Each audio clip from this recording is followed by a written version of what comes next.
But this Ewan crash, Benji, one of the weirdest ones I've seen this year. Like, Biniam hasn't chopped him. He's gone in front of him to the barriers, and he's going quicker because Ewan's like, he didn't have that zip because he just lost it with 500 to go.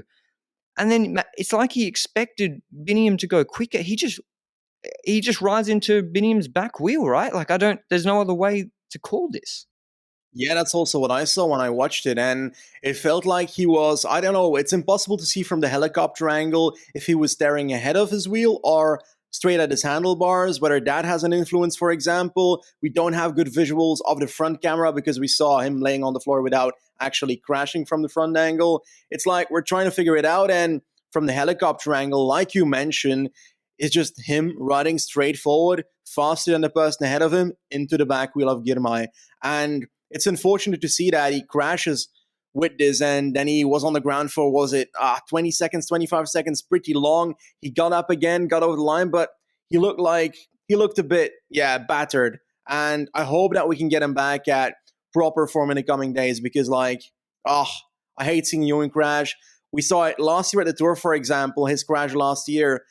And that was a bit of it was also somewhat, I don't want to say his fault, but it kind of was. Very similar.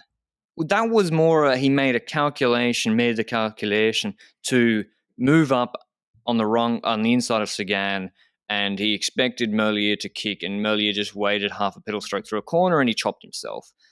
More than just riding into Merlier, but again, it's his fault for almost chopping his own self, and he's done the same here. But this one, maybe he had his head down. That's the only explanation. You can't see it from the front on or the helicopter shot. When he went down initially, I thought, that could be collarbone. Thankfully, it didn't seem that way. I'm using eye doctor here. He used both hands to pick up the bike and walked across the line. So hopefully it's just he did fall on his left shoulder. The uphill speeds, that is what I do like about this stage. We've had an uphill sprint here, but it was wide roads.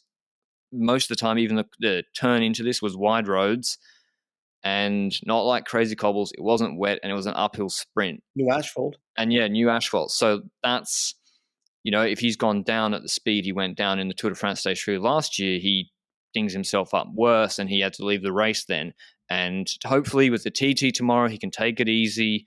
He still has to make the time cut, of course, but there's the sprint stage on Stage 3 to Balaton-Fured, which he'll have been targeting. This stage, I think they were hoping he could do well, which he was. He's probably going to come third or fourth.